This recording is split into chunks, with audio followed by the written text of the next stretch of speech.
Today we're going to learn how to pack and ship a bouquet. The required materials are a damp paper towel, a plastic bag, some packing paper, and then you also want something with your order name or your order number on there.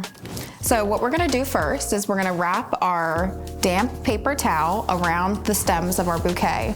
So what this does is this hydrates the stems but keeps the heads of the flowers dry. So you wanna avoid anything on the heads of the flowers. Damp paper towel around the base of the bouquet, and then I'm gonna take my plastic bag and wrap that around there. It will look something like this. Then I'm gonna take the bouquet, standing upright, and place it inside of the box. Then we're gonna take paper and we're going to make a nest for the bouquet. There we go. Our bouquet is secured in the box. We'll put our order number and order name on the inside so we know who exactly it is when we receive it. And then we can go ahead and close up the box. So you'll need some packing tape. Any tape will work.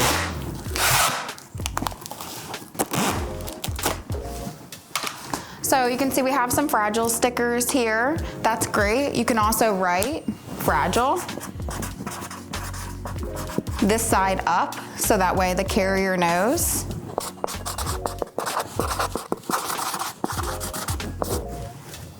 Fresh flowers, any extra indication that these are live flowers is great. Helpful for the shipping carrier to know as well. Once your bouquet is packaged up and ready to go, what you'll do is you'll take it to your local shipping provider. You have your prepaid label on the front, and then you also get insurance for your flowers. So if something happens while the flowers are in transit, they spend extended time in transit, there's damage to the box, everything is covered under the insurance. We'll replace any flowers as needed, and as soon as we receive the flowers, we'll go ahead and let you know. There will be some photos attached so you can see exactly what the flowers look like when we receive them. Really, the fastest that you can get the bouquet to us is great. And now your bouquet is ready to ship.